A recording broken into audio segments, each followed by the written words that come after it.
5번째 되었습니다. 그가 누구이게 라는 제목을 가지고 하나님 말씀 증거하였습니다. 그가 누구이게. 기독교 신앙에서는 덮어놓고 믿는다는 것은 있을 수가 없습니다. 여러분, 다른 종교는요, 신앙의 내용을 모르셔도 그 숭배 대상에다가 그냥 정한 수도 놓고 비나이다 하면 되고, 제사에 참여하기만 하면 되고, 그러면은 그 종교에서 원하는 것을 그냥 다 얻지 않습니까? 하다못해 천주교는 이단이라고 규정하지 않고 이방 종교라고 규정하는 그런 개념 중에 하나가 뭐냐면, 천주교가 온통 그렇습니다. 그래서 천주교 같은 경우는 남미 같은 경우는 어떠냐면 굉장히 무속적이죠. 그래서 사람들한테 성경을 안 가르치는 것이 아니라 남미 같은 경우는 문맹률이 상당히 높습니다. 성경을 읽을 수도 없게 만들어버리는 것이죠. 그냥 단순히 종교적 행위에 참여하면 구원을 받는다고 생각을 하는 거예요. 근데 그게 이방 종교의 특징이에요. 이방 종교의 특징. 그러니까 이방 종교의 특징은 뭐예요? 그냥 우민이에요. 사람들에게 뭘 가르치고 종교적 정신을 가르치는 법이 없어요. 이런 차원에서 얘기하면 여러분들이 그렇게 얘기했죠. 목사님, 그럼 불교는 뭡니까? 불교는 굉장히 많은 걸 가르치지 않습니까? 불교는 종교가 아니라 사실 철학이기 때문에 그렇습니다. 근데 불교는요, 종교적 요소보다는 철학적 요소가 오히려 더 많습니다. 그래서 불교를 종교로 보는 것보다는 철학으로 보는 것이 더 옳죠. 자, 근데 기독교 신앙은요, 항상 무엇을 전제하냐 하면 지식에 대한 분명한 인식을 근거로 합니다. 신앙생활 어떻게 합니까? 여러분들이 원하는 대로, 그냥 내가 나름대로 내 열심을 하게 되면 그게 신앙이 아니에요. 우리가 이런 이방 종교적인 신앙관이 굉장히 가득해서 내가 열심히 했으니까, 내 나름대로 열심히 했으니까 하나님께서 기뻐하시겠지라고 생각하는 여러분, 신앙생활 잘못하는 것입니다. 기독교 신앙은 항상 바른 지식을 근거로 하여 그 바른 지식에 합당하게 부합해서 살아갈 때라야만 그것이 바른 신앙이다라고 그렇게 규정합니다. 특히 우리의 믿음의 대상이신 그리스도께 대한 분명한 지식과 그 지식에 대한 인식을 기초로 하지 않으면 결국 기독교인이라고 하지 않는 거예요. 그래서 여러분, 이단을 규정하는 가장 중요한 핵심이 무엇이냐면 기독론이죠. 기독론이 뭐라고요? 그리스도론이죠. 기독론 하게 되면 그리스도인이라고 하지 않았습니까? 그리스도에 대한 바른 이해를 하지 않고 그리스도를 잘못 이해하고 신앙생활한다, 또는 그리스도를 잘못 이해하고 복음을 가르친다 그러면 뭐라 하냐면 저거 이단이다 얘기합니다. 그러니까 이단 정죄를 아무렇게나 막 하는 게 아니에요. 이단을 규정할 때 가장 핵심이 뭐냐면 항상 그리스도에 대한 인식이에요. 그리스도를 잘못 가르치면 이단이 되는 거예요. 근데 우리는 어느 날 그리스도에 대해서 잘못 가르친 것이 아니라 어떤 부수적인 부분에서 좀 차이가 있으면 우리 자꾸 뭐라 얘기하기 좋아합니까? 저 이단 아니야? 그런 얘기를 너무 쉽게 하죠. 그렇게 하는 게 아니에요. 이번에도 학교에 갔더니 김양기 교수님이 이런 얘기 합니다. 미국 같은 경우에는요, 함부로 이단 정죄하지 않는다요. 그러니까 저분이 잘못 가르치는 것 같은데요. 그러면 뭐라 하냐면 이런 부분이 잘못됐어 라고 얘기하지 쉽게 이단이다 아니다 라고 얘기하지 않는다. 이단이라고 규정하는 것은 항상 삼위일체론이나 기독론과 관련해서 항상 이단을 규정하는 중요한 틀로 잡거든요. 근데 삼위일체론이나 기독론이 잘못되지 않았으면 이단이 아니거든요. 근데 우리 너무 이단이라는 말을 쉽게 한다는 것이죠. 근데 문제는 뭐냐면 어느 날 기독교가 그리스도에 대한 인식이 불분명해요. 그리스도에는 인식이 불분명하다는 건 어떤 위험성이 있다는 거예요? 이단이 될 가능성이 많다는 거죠.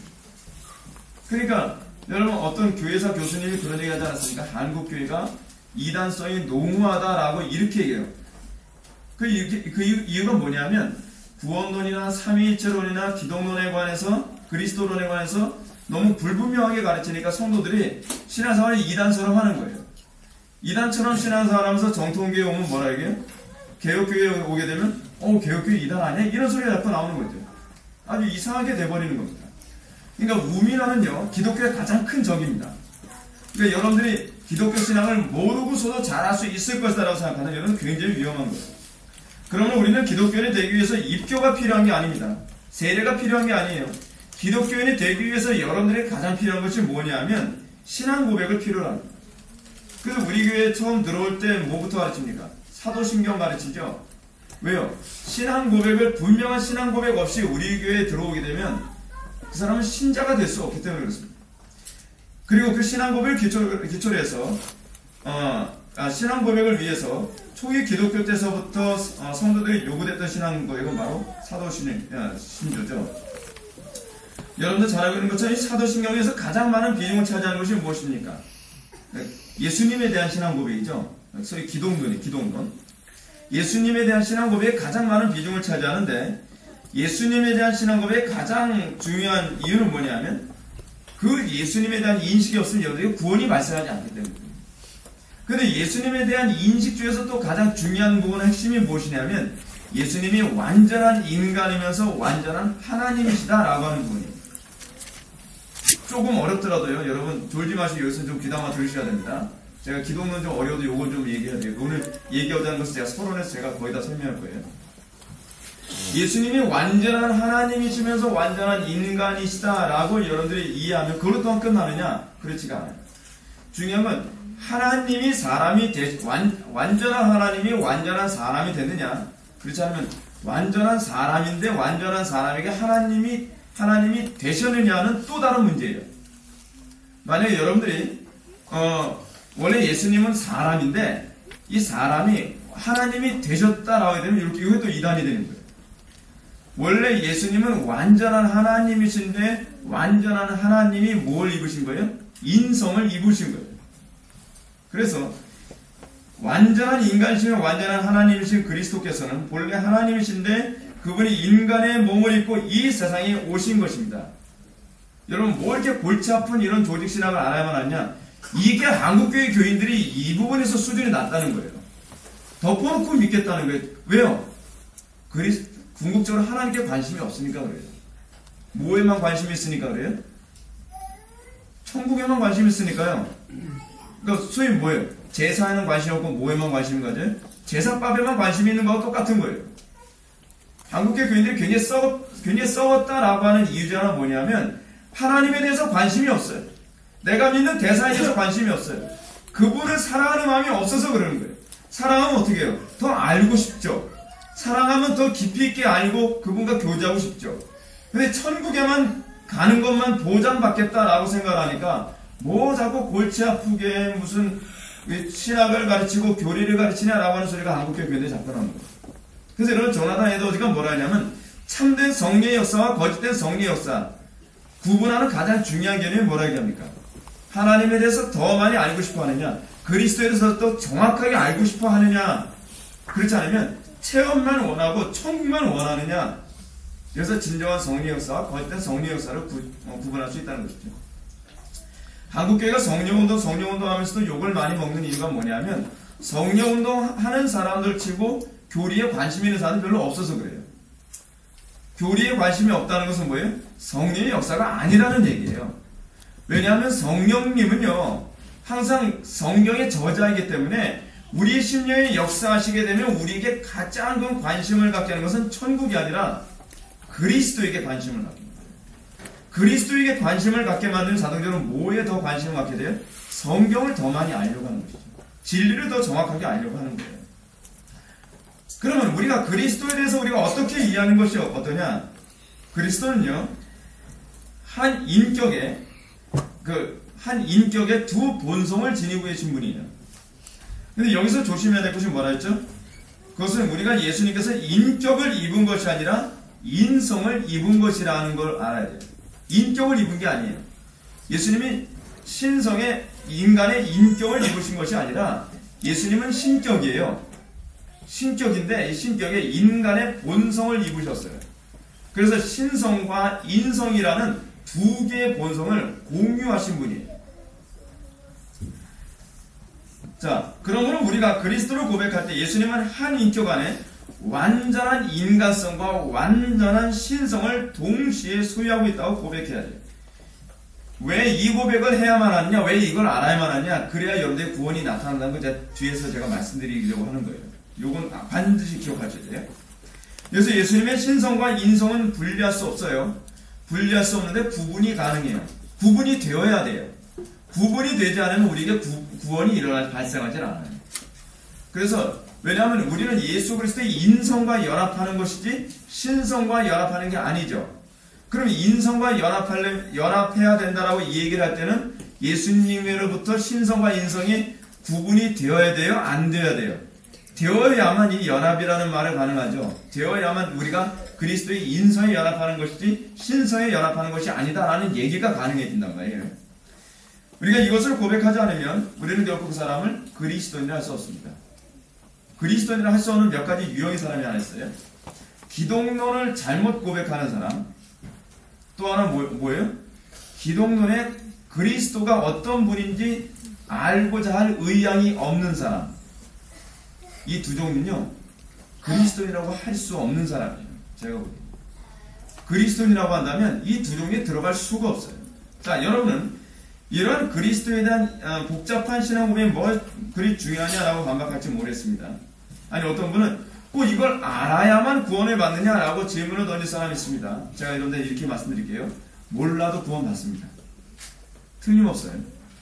근데 여러분들이 구원을 받을 때 여러분들이 예수 믿으면 구원받아 라는 말만을 가질 수도 여러분 구원받을 수 있어요. 복잡한 교리적 이해 없이요. 근데 문제는 뭐냐면 성령께서 여러분들이 소위 말씀 한 구절을 가지고서 여러분들을 구원을 시킬 수도 있지만 그렇게 구원을 시키시고 나면 여러분들 심령에 어떤 현상이 나타나냐면 그리스도에 대한 이런 인식이 형성되어져요. 왜냐하면 성령님은 인격적이고 그분이 지혜의 영이시기 때문에 우리 안에 그리스도께서 어떤 분이신지에 대한 인식이 성령님에서 자리를 잡는단 말이에요. 그래서 구원은 성령의 거듭나게 하심에 있는 것이 지식에 속한 것이 아니기 때문에 성령님께서는 어떤 죄라는 단어 또는 예수 믿어 구원받아라고 하는 이 별거 아닌 것 같은 표현을 가지고 우리를 구원할 수도 있죠. 근데 그렇게 구원하시고 난 다음에 우리는 바른 신앙 고백의 의식이 생기고 그래서 그 의식이 생기면 어떤 현상이 나타나냐면 바르게 가르치면 뭐가 나오냐? 아멘이 나오는 거예요. 맞아. 나도 그렇게 인식하고 있어 라고 얘기합니다. 근데 잘못 구원받은 게 아닌 사람은요, 뭔가 은혜를 받았다고 하는데 이런 그리스도에 대한 교리를 갖추면 따분해서 못 견디겠는 거예요. 왜 따분하죠? 여러분 항상 따분할 때는 어떨 때 따분합니까? 내가 가지고 있는 지식과 안 맞으면 따분해지죠. 여러분 주로 어떨 때 어떤 지식에 끌립니까? 내가 가진 내 본성에 맞는 지식에 주로 끌리게 되죠. 그래서 구원받은 사람들이 나타나는 특징이 뭐예요? 바른 교리에 관심을 갖고 바른 교리를 가르치면 너무 좋은 거예요. 너무 그것에 끌리는 거예요. 이렇게 된다는 것이죠. 그리고 더 나아가 그리스도께 대한 이런 신앙 고백의 깊이 있는 이해는 여러분들 알고 구원의 초보에 머무르게 하지 않고요. 여러분들이 구원의 풍성함을 누리게 만드는 굉장히 중요한 요소를 작용합니다. 그래서 여러분 초대교회 때서부터 자꾸 교리 논쟁하고 막 그런 이유가 단순히 이 지적인 논쟁하기 좋아하는 사람들의 이 말장난이 아니에요. 뭐 때문에 그러냐? 이것이 여러분들의 구원과 또는 여러분들의 구원을 누리는 것과 직접적인 관련을 맺고 있기 때문에 우리의 신앙의 선배들이 목숨을 걸고 이것을 수호하기 위해서 싸웠던 것입니다. 자, 이런 점을 염두에 두고 22절과 23절의 말씀을 보시겠습니다. 하루는 제자들과 함께 배에 오르사 그들에게 이르시되 호수 저편으로 건너가자 하시매 이에 떠나 행선할 때에 예수께서 잠이 드셨더니 마침 광풍이 호수로 내리침에 배에 물이 가득하게 되어 위태한지라. 아멘. 우리가 오늘 살펴보게 되는 말씀은 세 개의 복음서, 그러니까 마태, 마가, 누가 복음이라고 하는 이 세 개의 복음서예요. 다 언급되어져 있는 것입니다. 다 세 개의 복음서에 다 언급되어져 있다는 것은 뭘 의미하죠? 그만큼 대부분의 그 성경 기록자들이 이것을 중요시 여겼다는 것이죠. 근데 여러분들이 이렇게 생각하잖아요. 그렇다고 해서 뭐 그렇게 중요한가? 여러분들이 이렇게 생각할 수 있죠. 여러분들이 이렇게 생각하게 되는 중요한 원인 중에 하나 뭐냐면 이 대부분의 한국 교회 안에서 이 자유주의 신학이 교회 안에 물들어 있어서 그러는데 어떤 식으로 물들어 있냐면 여러분들은 무의식 중에 이렇게 생각합니다. 마태, 마가, 누가 이 세 개 복음서는 다 비슷한 거 아니야? 라고 여러분 생각하는 거예요. 그래서 자유주의 신학자들은 어떻게 가르치냐면 마가복음이 원복음이고 마태나 누가가 그걸 보고 베꼈다는 거예요. 그래서 그거 가지고 거기다 베끼면서 어떻게 해요? 어록집이라든지 그냥 구전들을 거기서 들은 것들, 그냥 어록집 같은 거 있지도 않은 어록집 같은 거에다가 첨가를 해서 마태복음이 생기고 누가복음이 생겼다라고 그렇게 생각하는 거예요. 그렇다고 하면 어떻게 해요? 여러분 마태복음에 있는 것이 마가복음에 있는 것이 있고 또 누가복음에 있는 것이 마가복음에 있는 것이 별로 이렇게 다 이상하게 생각할 필요는 없겠죠. 근데 여러분 생각해 보십시오. 요한복음에서 뭐라 얘기하죠? 예수님의 행적을요, 낱낱이 기록하려고 한다면 분량이 얼마나 많을 거라고요? 제가 한번 읽어드릴게요. 예수님께서 행하신 일이 이외에도 많으니 만일 낱낱이 기록된다면 이 세상이라도 그 기록된 책을 두기에 부족할 줄 아노라. 여러분, 우리가 성경을 읽을 때 이렇게 생각해 보세요. 마태나 마가나 누가가 예수님의 엄청나게 많은 행적이 있어요. 그거 다 보았어요. 그걸 일일이 기록하려면 엄청난, 도서관에 쌓아도 부족한 양이라는 거예요. 그 예수님의 행적과 가르침을요. 근데 그 엄청난 분량 중에 왜 그렇게 조금만 남겨놨냔 말이에요. 마태는 몇 장이에요? 28장인가 26장인가? 그 정도. 마가는 16장. 그럼 그럼 그들이 남겨놓은 그 내용은 예수님에 대한 행적이나 가르침은요, 지금 뭐예요? 엑기스라는 거예요. 반드시 언급해야만 하는, 구원을 위해서 반드시 언급해야만 하는 가장 중요한 부분. 요거는 빠져서는 안 되는 거야. 근데 빠져서는 안 되는 거라고 마태가 기록하고 마가가 기록하고 누가가 기록을 했는데, 그 기록들 중에서도요, 3명의 기록자들이 전혀 빼놓지 않는 것이 있어요. 그것 중에 하나가 오늘 본문이란 말이에요. 예수님이 폭풍을 잔잔케 하신. 그러면 우리가 크게 한번 생각해 볼까요? 예수님의 행적 중에 엄청나게 많은 행적과 가르침이 있는데, 그 중에서 그걸 요약한 것이 마태복음, 마가복음, 누가복음. 근데 그들은 그들 중에서도 또 중요시해서 결코 빼먹어서는 안 된다고 하는 것을 또 여기도 집어넣고 여기도 집어넣고 여기도 집어넣었어요. 그렇다고 한다면 이 부분은 잊어먹으면 된다는 거예요, 안 된다는 거예요? 절대로 안 된다는 거예요. 그만큼 중요하다는 거예요. 그렇다면 예수님의 제자들이 예수님의 생애 가운데 일어났던 수많은 일들 가운데 어떤 일들만을 이렇게 정확한 분량으로 이렇게 기록했는가? 우리가 이 부분을 우리가 잘 생각을 해야 되는데, 여기서 성령님께서는 이 부분이 예수님을 이해하는 데 있어서 필수 불가결한 부분이라는 것을 우리에게 얘기하고자 합니다. 왜냐하면 제가 결론적으로 말씀드린다고 한다면, 오늘 이 본문은 예수님이 완전한 하나님이시면서 완전한 인간이시다라고 하는 것을 우리들에게 가르쳐주는 가장 독특한 구절이라는 거예요. 자, 이 중요성이 얼마나 대단한 것인지 우리들에게는 잘 알게 하죠. 다시 말해서 오늘 우리가 접하는 본문의 사건은 복음서 모든 기자들에 의해서 반드시 바르게 이해되어야 될 중요한 것이라고 얘기합니다. 자, 그렇다면 이 사건이 예수님의 어떠하심을 우리들에게 알도록 하는 것인가, 이것을 이야기해 서 우리는 본문을 포함한 누가복음 8장 22절부터 56절까지의 말씀을 잠깐 좀 생각해봅시다. 이 구절을 여러분 한번 보셔야 되는데, 오늘 본문을 비롯해서 누가복음 56절까지의 모든 내용은요, 4가지 사건을 다루고 있습니다. 네 가지 기적 사건인데, 첫 번째는 뭐냐면 21절부터 25절, 오늘 본문은 광풍을 잔잔케 하신 사건이죠. 그게 첫 번째 사건이에요. 여러분 항상 성경 볼 때 넓게 보는 습관을 기르시죠. 예를 들어서 여러분 7장에서 8장 넘어갔을 때 7장까지 싹 까먹고서 8장 읽지 마시고, 무슨 내용 중에 이 8장으로 넘어왔지? 항상 이걸 염두에 두면서 읽으시라는 거예요. 그리고 오늘 본문을 읽으면서도 이 본문이 전체 어떤 문맥 중에 이 부분이 놓여있는가를 봐야 이 본문이 보여요. 그래서 첫 번째는 광풍을 잔잔케 하시는 것이고, 그 26절부터 39절의 말씀은 뭐냐면 귀신을 쫓아내시는 사건이에요. 40절부터 56절까지의 내용에는 2가지 사건을 다루고 있는데, 2가지 사건이 섞여 있어요. 혈류증에 걸린 여인을 고친 사건과 회당장의 딸을 삭힌 사건이, 이 2개 사건이 하나에 섞여 있으니 이걸 나눌 수가 없어요. 그래서 이 4개 사건이 이 본문에, 8장 안에 다 다뤄져 있습니다. 이 4가지 사건을 여러분들 딱 보게 되면 이 4가지 사건을 한마디로 뭐로 요약할 수 있을까요? 인간의 힘으로는 불가능하고 하나님만 하실 수 있는 사건입니다. 이게 누가는 이러한 이적들을 기록하면서 예수님이 어떤 분이신가라는 점을 독자들, 즉 데오빌로와 이방인들에게 알려주고자 합니다. 근데 흥미로운 사실은 이러한 예수님의 정체성을 알게 하는 이 4가지 사건들이 9장의 12제자 파송 사건과 직접적인 관련을 맺고 있다는 거예요. 이것이 또 9장으로 넘어가면 뭐가 나와요? 12제자 파송 사건이 9장에 나와요. 그러니까 마태복음에서는 이 12제자 파송 사건이 10장에 나오는데, 누가복음에서는 12제자 파송 사건이 9장에 나와요. 근데 이 9장에 나오는 사건이 앞에 것과 관련을 맺고 있는데 어떻게 관련을 맺고 있냐면, 자, 다시 한번 생각해 보세요. 지금 누가복음 20에 나오는 이 네 가지 사건이 뭐라고요? 귀신 쫓는 사건, 병 고치는 사건, 그 능력 행하는 사건이잖아요. 바람을 잔잔케 하시니까, 광풍을 잔잔케 하시는 거니까요. 근데 9장으로 넘어가서 9장 1절에 뭐라고 예수님이 말씀하시냐면, 12제자를 파송하면서 모든 귀신을 제어하며 병을 고치며 능력과 권위를 주시고 하나님 나라를 전파하라 나와 있죠. 자, 그렇다고 하면 우리가 이 흥미로운 게 뭐냐면, 예수님의 이 기사와 이적과 능력의 사건이 예수님에게만 제한된 것이 아니라는 걸 알 수 있죠.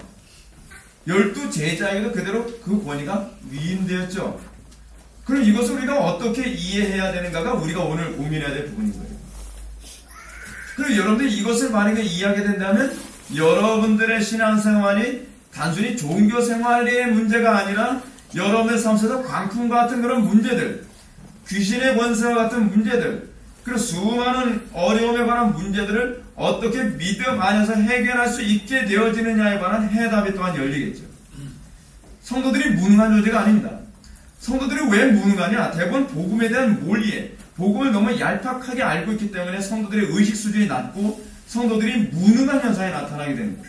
성경은 우리들의 성도들이 얼마나 강력한 신앙생활을 할 수 있는가를 끊임없이 호소하고 있어요.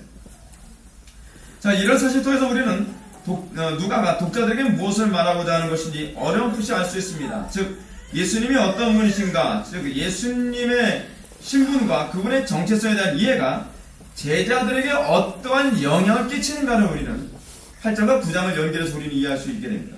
다시 말해서 누가는 예수님이 완전한 하나님이시면서 동시에 완전한 인간이시라는 분을 알게 하시고, 그 예수님의 독특한 존재 방식이 어떻게 우리들에게 적용되어져서 실질적으로 나타나는가를 우리들에게 얘기하고자 하는 거예요. 그 여러분, 복음서가요, 따분하게 예수님의 행적을 기록한 그런 내용이 아니에요. 복음서는 뭐예요? 여러분들의 삶 속에 성도가 어떻게 능력 있는 삶이 가능한가를 우리들에게 알려주는 중요한 비밀들이 복음서에 다 담겨 있는 거예요. 즉, 성도는 예수님의 완전한 인성으로 말미암아 우리의 죄를 대속해 줄 수 있는 분이시고, 그와 아울러서 우리로 하여금 그리스도와 연합할 근거를 제공해 주신다는 것입니다. 그러니까 우리는 예수님의 인성을 근거로 해서 그리스도와 연합하지만, 인성을 근거로 해서 그리스도로 연합한 것만으로 끝나는 것이 아니라 연합한 것을 기초로 해서 하나님께서 우리를 어떻게 해요? 당신의 능력과 지혜와 권능을 신성의 그 기울어진 부분을 우리를 통해서 드러내시길 기뻐하신다는 사실입니다. 근데 우리를 통해서 그분의 신성의 능력이 드러나시려면 어떻게 해야 돼요? 우리가 뭐와 연합되어야 돼요? 그리스도의 인성과 연합되어야 돼요. 그러니까 그리스도의 신성과 연합되는 건 아닙니다. 여러분, 그리스도의 신성과 연합될 수 없습니다. 그러나 우리가 그리스도의 신성과 연합되어져서 귀신을 쫓고 능력도 행하고 병도 고치는 일이 생기는 것이 아니라, 그리스도의 인성과 연합됐을 때 그리스도의 신성이 우리 통해서 나올 수 있는 근거가 된다는 얘기예요. 무슨 얘기인지 아시죠? 그래서 성화되지 않은 상태에서 능력이 나올 수 없습니다. 여러분 잘 보십시오.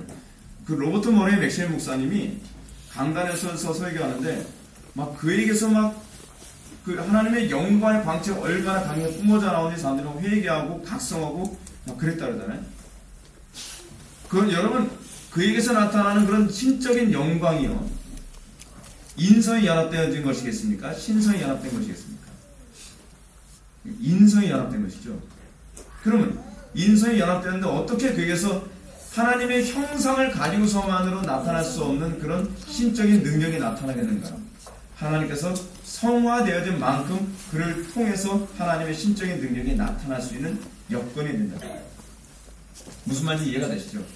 오늘 얘기가 약간 좀 복잡하고 약간 어려울 수 있습니다. 저도 이거 준비하면서 이걸 제대로 이해시킬 수 있을까라고 하는 그런 그 생각을 좀 했어요.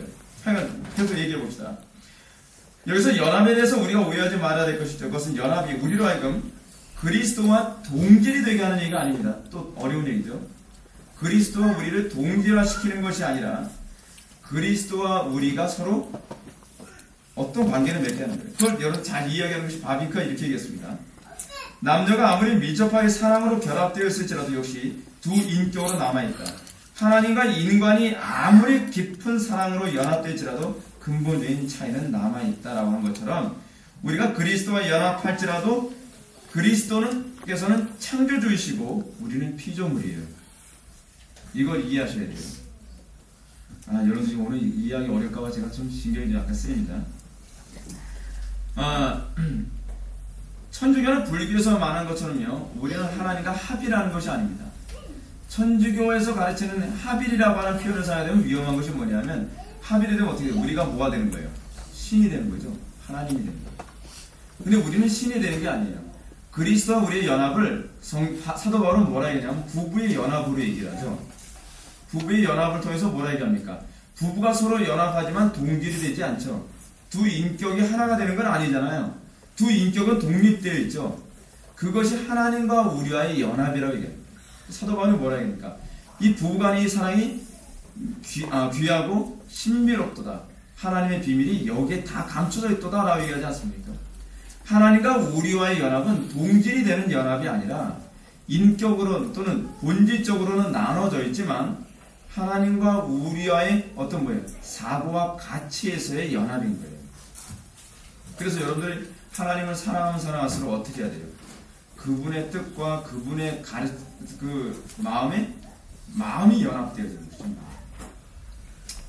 아무튼 우리는 이러한 그리스도와의 연합을 통해서 하나님의 영광에 참여하게 되는데, 이는 그리스도께서 완전한 인간이지만 완전한 하나님으로서 하나님을 계시하신 것처럼 우리도 그리스도와 사랑으로 연합하여 하나님의 영광을 드러낼 수 있게 되는 것입니다. 실제로 여러분, 아내는 어떻게 해요? 남편의 영광이라고 얘기하잖아요. 그래서 교회를 어떻게 해요? 하나님의 영광이라고 얘기하는 이유가 있어요. 왜 아내가 남편의 영광이죠? 남편은 아내의 머리가 되기 때문에. 남편이 아내의 머리가 된다는 것은 뭘 얘기해요? 아내가 남편의 사고에 영향을 받아 아내가 남편과 같은 사고로 행동을 함으로 말미암아 저 여자를 보니까 저 남편이 굉장히 의식 있고 수준 있고 도덕적인 사람인 것 같다라고 보여진다는 거예요.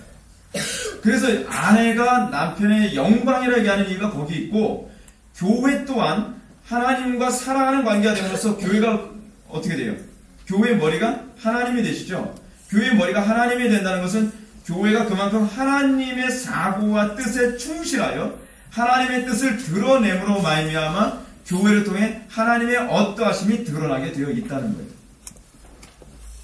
이게 understand?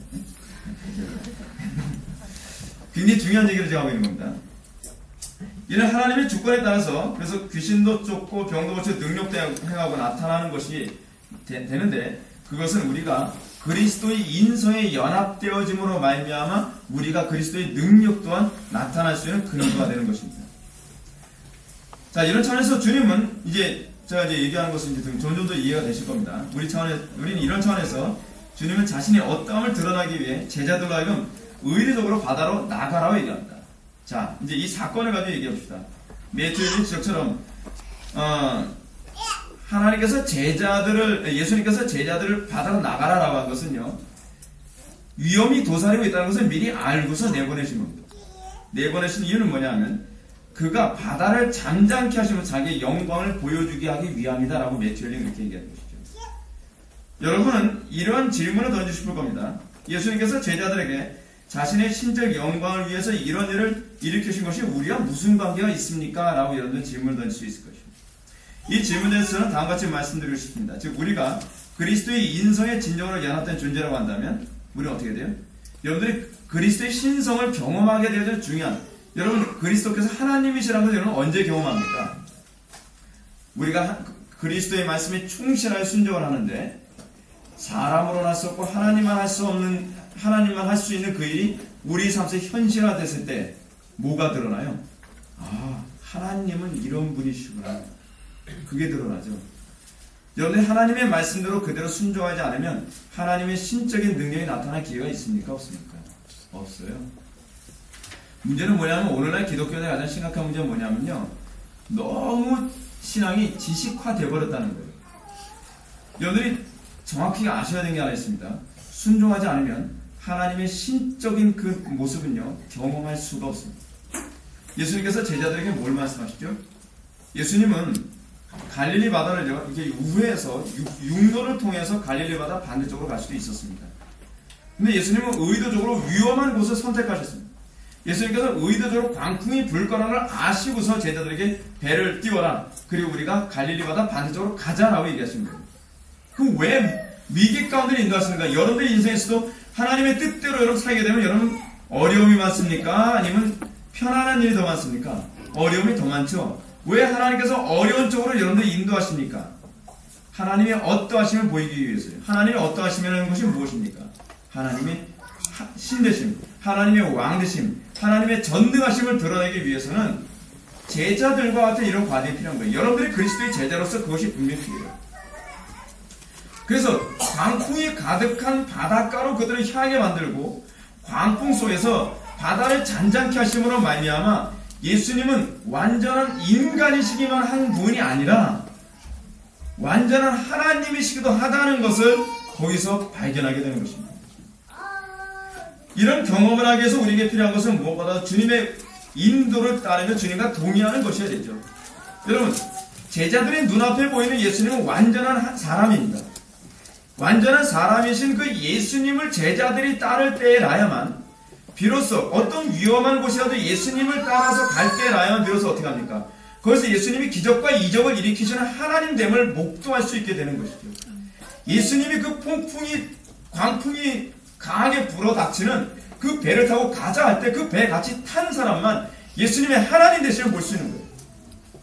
우리가 왜 예수님 그리스도의 하나님 되심을 경험하지 못하는 지극히 우리의 신앙이 이 나약한 신앙에 머물러 있냐면 우리는 예수님이 광풍이 부는 그 배에 탈 때 우리는 안 타겠다고 고집을 피우는 거예요. 예수님이 십자가에 못 박히는 그 십자가에 내가 참여하지 않겠다는 거예요. 거기에서는 우리는 예수님의 신적인 그 능력을 우리는 알 수가 없는 것이죠. 우리 삶 속에서 이런 부분은 너무나 흔히 나타나지 않습니까? 오늘날 우리는 너무나도 많은 사람들이 성경을 통해서 그리스도와 동행한다. 여러분, 그리스도와 동행한다는 것은 뭘 얘기합니까? 하나님 말씀에 부합하여 사는 것이죠. 하나님 말씀에 명령한 대로 사는 것이죠. 악을 골자 빈들이라도 가면 하나님 말씀대로 우리는 거기에 가야 되는 거예요. 그럼 우리 그렇게 가면서 어떤 현상이 나타납니까? 고난이 오고 그리고 엄청난 이 적들의 악한 영들의 공격을 받기도 하고 괴로움을 당하기도 하고 고통을 당하기도 해요. 근데 우리는 거기서 예수님이 신적인 능력을 가지고 우리를 보호하시고 우리를 위로하시고 또는 우리를 회생시키기도 하시고 그리고 위기를 모면하게 하시기도 하시고 대적들을 무찔르시는 그런 놀라운 능력을 우리들에게 보여주심으로 말미암아 예수님은 우리들에게 지식만 가르치시는 분이 아니시고 우리 삶의 전역에 모든 것을 통치하시고 주관하시고 다스리시는 왕이시오 주관자이시오 신이시라는 것을 우리가 비로소 고백하게 되는 것이죠. 오늘 본문을 보십시오. 우리 주님은 제자들을 의도적으로 위험한 바다로 몰고 계십니다. 예수님은 육로를 통해서 갈 수 있는 길을 의도적으로 피해 가십니다. 주님은 의도적으로 제자들을 어려움 그리고 위험한 바다로 몰고 가셨습니다. 그리고 갈릴리 바다에서 배를 타고 하실 때 예수님은 오히려 깊은 잠에 빠져 계셨습니다. 예수님의 이런 모습을 통해서 누가는 예수님의 인성을 먼저 얘기하고자 합니다. 예수님도 우리처럼 뭘 느끼시는 분이에요? 피곤함을 느끼시는 분이에요. 예수님이 어느 정도로 피곤하셨어요? 그냥 배에 타셔서 머리만 대면 주무실 정도로 피곤하십니다. 여러분, 우리는 예수님의 이런 헌신된 모습이 오늘날 이 시대 교회에게도 요구되어지는 헌신된 모습이라는 거 알고 계십니까? 예수님이 얼마나 피곤하셨는지 배 속에 물이 들이차서 배가 잠길 지경이 됐어도 예수님이 잠에서 깨어나지 않으셨다. 여기는 두 가지 의미가 있어요. 예수님의 극도의 피곤함을 의미하는 것이고요. 또 하나 뭐냐면 의도적으로 제자들이 어떻게 하나 보기 위하여 예수님이 안 깨어 일어나신 거예요. 사실 여러분, 물이 이 정도 찰 정도 되면 안 깰 사람은 어디 있겠습니까? 천하 없이 피곤해도요. 일부러 예수님이 잠에서 깨지 않고 계신 거예요. 하여간 이 어쨌든 간에 이런 주님의 모습을 통해서 우리는 오늘날 이 시대 그리스도인들의 충성과 헌신이 어느 정도여야 되는지 알 수 있습니다. 우리는 예수님이 우리의 어떤 모범이 된다는 것을 우리는 기억해야 되는 것이죠. 우리는 그 모습에 또 연합되어야 되는 것입니다. 자, 그런데 이런 극심한 풍랑 가운데서 제자들이 어떻게 반응했나 보시겠습니다. 24절과 25절의 말씀. 자, 자, 읽겠습니다. 제자들이 나와 깨어 이르되 주여 주여 우리가 죽겠나이다 한데 예수께서 잠을 깨사 바람과 물결을 꾸짖으시니 이에 그쳐 잔잔하여지더라. 제자들에게 이르시되 너희 믿음이 어디 있느냐 하시니 그들이 두려워하고 놀랍게 여겨 서로 말하되 그가 누구에게 바람과 물을 명함에 순종하는가 하더라. 아멘. 제자들은 피로에 지쳐 곤히 주무시고 계신 예수님을 급히 깨웁니다. 그리고 그들이 예수님께 주여 주여 우리가 죽겠나이다 라고 호소합니다. 우리는 이런 모습을 통해서 좀 편견 없이 봤으면 좋겠습니다. 우리는 이런 모습 보면 항상 어떻게 생각합니까? 아, 제자들이 믿음이 없어서 이렇게 호들갑을 떠는구나 라고 생각을 하는 경우가 많이 있지 않습니까? 사실 이 본문까지 설교를 너무 많이 들었습니다. 너무 많이 듣다 보니까 우리는 항상 편견을 가지고 이 본문을 접하는 경우가 많이 있습니다. 근데 여러분, 우리는 이렇게 생각하죠. 제자들의 믿음이 있다면 바람이 들이칠 때 아예 초기부터 깨워야 되는 거 아닙니까? 근데 여러분, 제자들의 직업이 뭐라고요? 어부예요. 어부라면 어떻게 하는 게 정상입니까? 예수님이 고나게 피곤하게 주무시고 계십니다. 깨우는 게 예입니까? 아니면 주무시도록 놔두는 게 예입니까? 조금이라도 주무시게 놔두는 게 예죠. 그리고 예수님의 직업은 뭡니까? 목수. 기껏해야 예수님 목수라고 한다면 해봐야 배 만드는 것도 해보셨을까요? 바다에 나가서 노젓고 배를 모는 것은 예수님의 전문 직업이 아닙니다. 제자들. 그럼 제자들 어떻게 해요? 바닷가에서 잔뼈가 굵었으니까 강풍이 불고 막 파도가 치고 그러면 어찌하든지 우리가 가지고 있는 지식과 경험을 가지고 이 배를 몰아서 육지로 가야 되겠다라고 하는 것이겠죠. 이건 상식적인 겁니다. 믿음에 관한 문제가 아닙니다. 이건 굉장히 잘하는 겁니다. 자, 근데 문제가 뭐냐면 이 문제에 관해서 예수님이 제자들을 꾸짖었다는 게 문제입니다. 그럼 왜 꾸짖었는가? 뭐 때문에 꾸짖었는가를 좀 생각해 볼 필요성이 있습니다. 여기서 예수님께서 뭐라고 얘기하냐면 두려워하고 놀랍게 여겨 서로 예수님께서 이들을 바람을 꾸짖어서 잔잔케 하니까 제자들끼리 이렇게 얘기합니다. 두려워하고 놀랍게 여겨 서로 말하되 그가 누구에게 바람과 물을 명함에 순종하는가 라고 말하고 있습니다. 예수님이 궁극적으로 이걸 노리시는 겁니다. 예수님께서는 제자들이 정말 우리 예수님이 어떤 분이신가, 우리의 선생님이 어떤 분이시기에 이런 일이 가능한가 라고 생각하도록 하기 위해서 의도적으로 이쪽으로 가게 하셨다는 것을 알 수 있습니다. 오늘은 우리는 예수님을 어떤 식으로 생각합니까? 우리가 예수님의 제자들처럼요, 예수님의 제자들은 예수님 주로 어떤 식으로 생각하냐면 종교적으로 명쾌한 대답을 주시는 랍비 정도로 생각을 많이 하죠. 그래서 예수님을 뭐라고 부릅니까? 랍비어라고 얘기를 많이 하죠. 제자들의 예수님에 대한 인식이요, 예수님이 하나님 되심까지 아직 가지 못한 상황이 있습니다. 근데 여러분들이 소위 개혁주의를 추구하는 교회들에 있어서 예수님을 이런 식으로 이해하는 경우가 상당히 많이 있어요. 여러분 교회 와서 설교 들으면서 여러분들은 예수님을 어떤 분으로 인식합니까? 물론 여러분들은 교리를 배웠으니까 예수님은 하나님이라고 생각하죠. 근데 실제로 여러분들은 예수님이 하나님 되심을 삶에서 고백을 합니까? 예수님이 주로 그냥 랍비 정도 탁월한 가르침을 주시는 어떤 종교적 해답을 제공해 주시는 분들로 좀 여러분들 생각하는 경향이 많이 있지 않습니까? 사람들이 와서 이렇게 얘기합니다. 목사님, 이러이러한 문제에 대해 이거 어떻게 합니까? 종교적 해답을 저에게 얻기를 원합니다. 그럼 제가 쭉 설명해 줍니다. 명쾌하군요. 그럼 제가 이렇게 얘기합니다. 그럼 이렇게 사십시오. 어떻게 현실에 이렇게 살아요? 논리적으로는 말이 되고 탁월한 얘기인데 어떻게 이렇게 살아요? 예수님의 제자들이 예수님을 생각하는 것이 거의 그 수준을 벗어나지 못하는 상황입니다. 전반적인 부분의 문제에서 세상에서 배운 지식이나 자신의 경험으로 모든 것을 이 문제를 해결해야 된다고 저는 생각합니다. 그런데 예수님이 자신의 경험을 능가하는 어떤 일을 하면서 초자연적인 능력을 행하는 것을 보면서 이들의 사고가 순간적으로 바뀌어져요. 예수님이 어떤 분이시길래 이런 일을 하시는 거예요? 저는 여러분들의 신앙생활에서 이런 경험을 많이 하길 바랍니다. 아멘. 사고는요, 이런 사고는 배워서 되질 않습니다. 여호와 이레, 여호와 라파, 여호와 니시, 이건 배워서 알게 되는 고백이 아닙니다. 여러분들이 하나님의 말씀을 준행하며 아골골짝 빈들에서 준행하며 사는 가운데에 폭풍을 잔잔케 하는 것과 같은 놀라운 역사를 경험해야 될 때, 여러분들을 괴롭히는 자들 앞에서도 믿음을 지키는 가운데 하나님께서 여러분들을 괴롭히는 대적자들을 변화시키거나 그렇지 않으면 환경을 해결해 주신 것을 경험할 때 아, 하나님이 이런 분이시구나 라고 하는 것을 비로소 인정하게 되는 것이죠. 근데 우리에게 그 고백이 없어요. 교리적 지식은 잔뜩 있는데 어떤 현상이 나타나죠? 어떻게 하나님이 폭풍을 잔잔케 할 수 있겠어, 이런 상황에서. 내가 지금 빚더미에 앉아있는데 이 문제를 어떻게 하나님이 해결해 주시겠어? 내 가정에 이렇게 어려움이 있는데 어떻게 하나님께서 이 문제를 해결해 주시겠어? 우리 그렇게 반응할 때 많지 않습니까? 예수님 좀 그거 깨뜨리고 계시는 것입니다. 제자들이. 이렇게 볼 때 우리는 한 가지 의문을 갖게 됩니다. 예수님은 제자들의 이런 행동이 나올 것을 뻔히 알면서 예수님 왜 이들을 이렇게 몰아가셨는가 하는 겁니다. 그럼 답은 하나죠. 내가 하나님이다라는 것을 눈으로, 피부로 직접 경험하게 하기 위해서죠. 그래서 예수님이 이런 책망하시죠. 내 믿음이 어디 있느냐라고 책망하십니다. 내 믿음이 어디 있느냐라고 하는 이런 책망을 하신 이유가 무엇입니까? 그들이 경험을 의지하면서 배를 모는 데 애썼기 때문입니까? 그 이유가 아니에요. 궁극적으로 너희들의 경험이 아무것도 아니다라고 하는 것을 깨달아 알게 하시는 거예요. 그래서 그들의 경험과 그들의 지식의 한계를 느낄 때까지 예수님이 일부러 안 깨어나신 것이죠. 그래서 언제까지 기다린 거예요? 예수님 흔들어 깨울 때까지. 근데 예수님 흔들어 깨울 때 여러분 제자들이 예수님이 딱 깨어나시면 이 문제 해결해 줄 수 있을 거라고 확신을 가졌을까요? 사실은 아니에요. 예수님의 제자들은요, 자기네들이 해볼 것 다 해보고서 어쩔 수 없으니까 예수님을 깨운 거예요.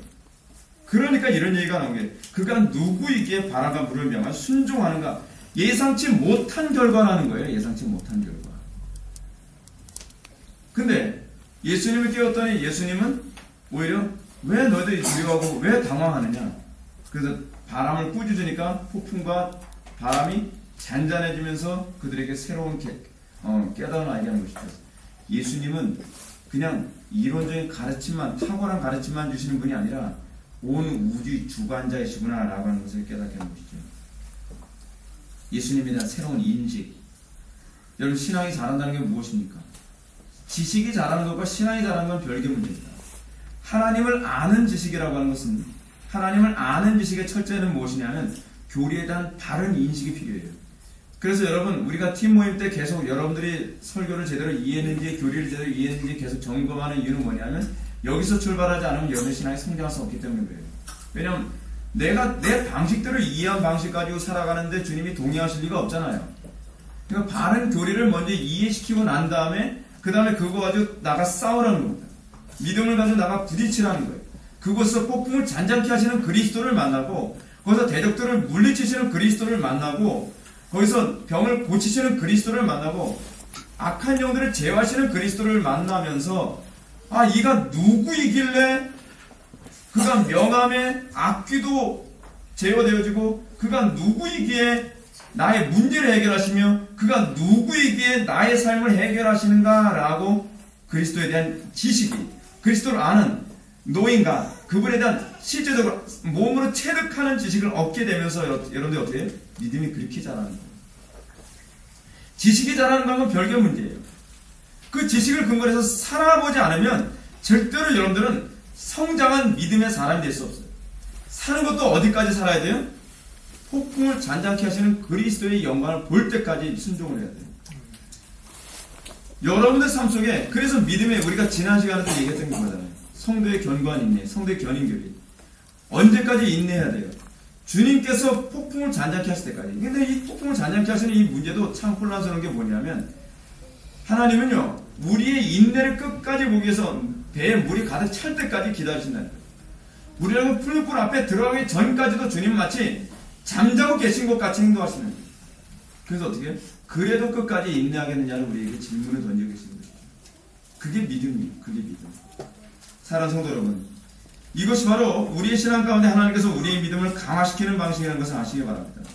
하나님은 우리에게 무엇을 의지하고 있느냐를 질문하십니다. 그럼 너희들 정말 내가 하나님됨을 믿느냐라고 질문하고 있습니다. 여러분들이 교리적 지식을 가지고서 믿음이 성숙해지지 않습니다. 지식은 사람을 교만하게 만들 뿐입니다. 중요한 건 그 지식을 가지고 끝까지 순종하고 따라가는 가운데에 폭풍을 잔잔케 하시고, 귀신의 권세를 물리치시고, 나의 삶의 모든 대적자들을 물리치는 가운데 시편 기자 다윗과 같은 고백이 나오기를 바란다는 것입니다. 그래서 여러분들의 믿음이 비로소 성장하게 되고, 그리고 여러분의 삶 속에 하나님이 단순히 이론적인 하나님이 아니라, 예수님이 단순히 이론적인 그리스도가 아니라 우리의 삶의 전 영역을 기적과 이적으로 주관하시며 우리를 보호하시고, 그래서 그리스도는 나의 산성이요 방패요 요새요 나의 피할 바이시다라고 하는 것을 교리적으로만 아는 것이 아니라 실제적으로 여러분들이 제자들처럼 고백하는, 그가 누구이기에 라고 고백할 수 있는 저와 여러분들 되기를 주님의 이름으로 축원합니다. 같이 기도하시겠습니다. 사랑이 많으신 하나님 아버지, 우리의 삶 속에서 그리스도에 대한 지식에 머무르지 아니하고 그리스도를 진정으로 우리 삶 속에서 체득하기를 진정으로 원합니다. 그러기 위해서 우리에게 필요한 것은 그리스도와 동의하는 삶이요, 그리스도와 동의하는 삶 가운데 고난을 당하는 것이고, 그 고난을 당하는 가운데에 우리를 그리스도의 그 초자연적인 능력으로 우리를 구원하시는 것을 경험하는 것인 줄 압니다. 우리에게 믿음을 허락하여 주시사 주님과 동의하되 끝까지 동의할 줄 아는 믿음을 허락하여 주옵소서. 위기 때에 그리스도를 피하고 그리스도를 멀리하는 것이 아니라 도리어 위기 때 그리스도를 더욱더 붙잡음으로 말미암아 그 안에서 그리스도의 산성되심과 반석되심과 폭풍을 잔잔케 하심을 경험할 수 있도록 믿음을 허락하여 주옵소서. 예수님의 거룩하신 이름으로 기도드립니다.